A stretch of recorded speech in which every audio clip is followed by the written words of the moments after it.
So it is time for this week's difficult conversation.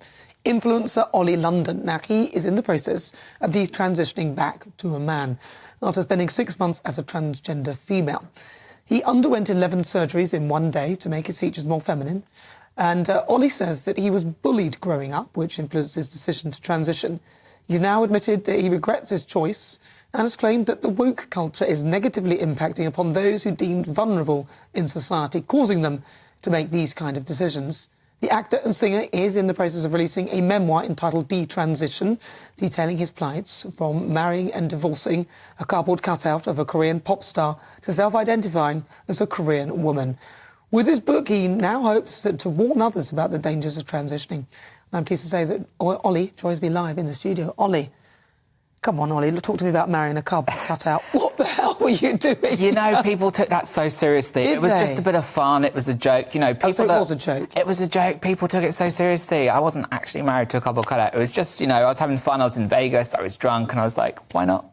So you did, but it wasn't legally binding, was it? It wasn't legally binding. You can't seriously marry a cardboard cutout. But, you know, at the time, you know, people seemed to think it was real, and I just kind of went along with it. That's quite good fun, though. It's good value. So, Oli, talk to me about your childhood, because you say that what actually sparked you into this was the fact that you were bullied as a child.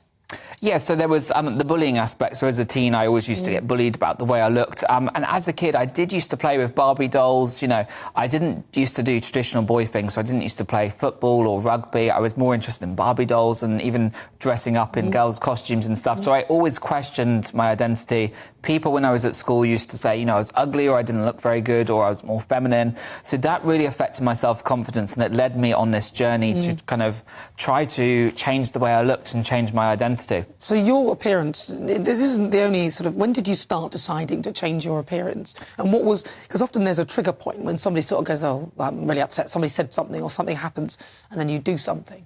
Right, so I basically, because of the bullying and stuff, I always wanted to change my nose. I used to get called, you know, I had a big nose and stuff. And I went for one surgery. I was only planning to have one surgery back in 2013, and the surgery went wrong. So when I had to get another one, that went wrong. So it kind of became a snowball effect. And then I kind of became addicted, and I was like, let me change everything. And then I really struggled with my identity. I was questioning who I was. I was living in Korea, and I was thinking, you know, I want to have a certain aesthetic to fit into this particular society I'm living in. So how old were you when you did the nose job? So the nose job was actually at 23, and I've had 32 surgeries in total. I've gone under the knife about 11 times under anaesthetic and stuff, and now I've kind of quit. You know, I've got to a point where last year I've become transgender. I'd always struggled with my gender. I had gender dysphoria, and I was questioning myself, and I had facial feminization, and it gave me a temporary happiness. After a certain period of time, I realised, you know, there's more to life than just having surgery. There's more to life than trying to, you know, change myself. I need to find happiness from within. So I was going to therapy, I was going to church, and it really kind of helped me get perspective in life and what's important. What was it that made you think that you wanted to be a woman? Because that's what, you know, people say, oh, I felt like a woman. Well, even I'm a woman. I don't know what that feels like. I just feel like me. And I don't buy into all the stereotypes of what a woman is supposed to be.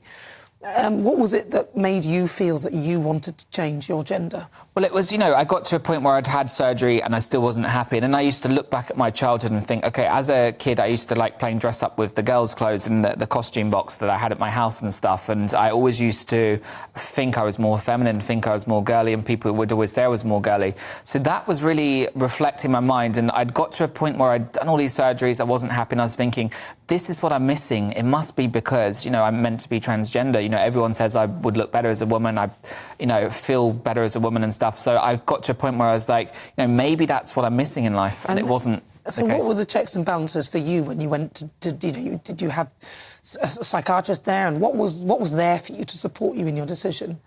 So, you know, I obviously had a good doctor. I went to Turkey and stuff, so they did a lot of checks on me and stuff, so that they were very good. But I've had doctors in the past that will literally just, you know, you meet them, you have a 10-minute consultation, the next day you're having surgery. So not every doctor has checks and balances. What we're seeing now, the issue we have with the Tavistock clinic that's finally being shut down, there are no checks and balances. They're fast-tracking children onto hormones, puberty blockers and surgeries.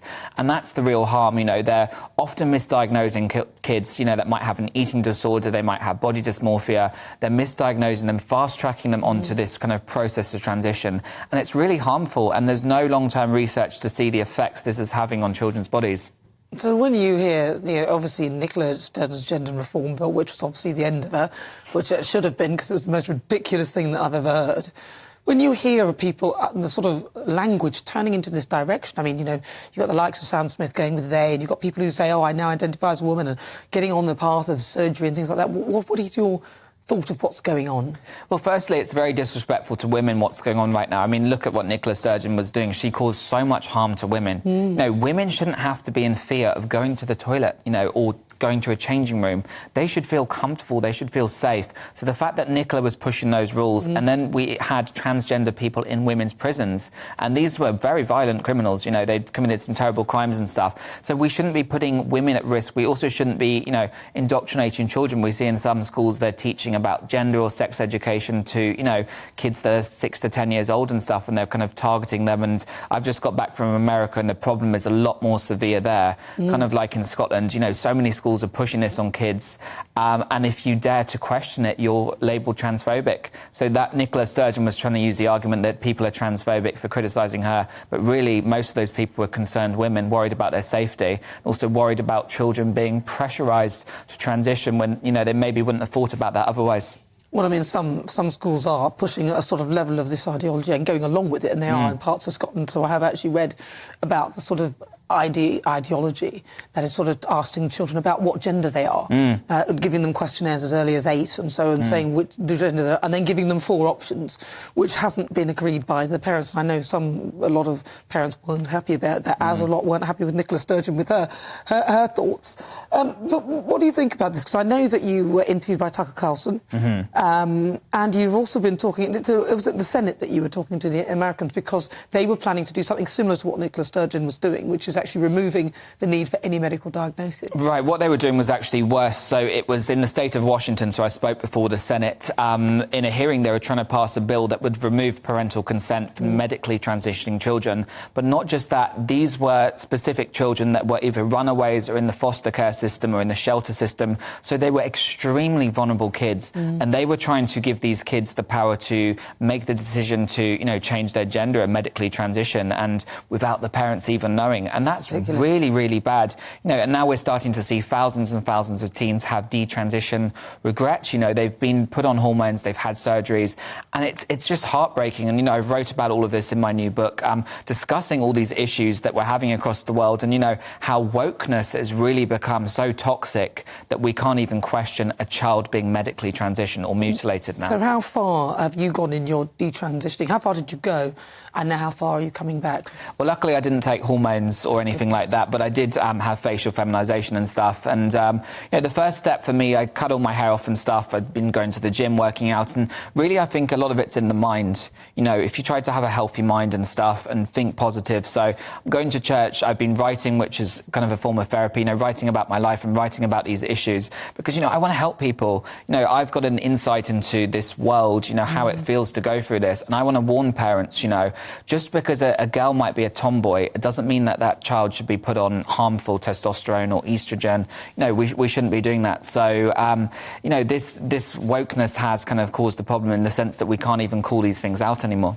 Are you going to do any more surgery to feminise yourself anymore, or get rid of the feminized? Yeah, I'm trying not to do surgery because at the end of the day, it wasn't answering my problems. And, the more surgery I do, the more unhappy I am. So I've kind of got to a point now, I do look very feminine and stuff. I have questioned it. I don't think you look that feminine. Oh, thank you. Well, I did when I had the hair and stuff and the makeup. But, I have questioned that. But I'm just thinking, it's much better just to find self-acceptance from within. And that's more important. And also, the thing that you said, looking feminine, is an objective thing. I might think that you look feminine. Somebody might think that you don't. Right. It is not a set thing. Looking feminine there isn't a set, that is definitely feminine. Right. And I think the problem here is that we have these narratives and these stereotypes that if you don't conform enough towards it, then you might think you're something else, which it's up to you to find your place in it. Do you feel that you've found your place? Yeah, absolutely. I mean, I'm the happiest ever, and I want to use. I've been through a lot of identity struggles and stuff. I've it's almost like self-harming doing all that surgery to oneself.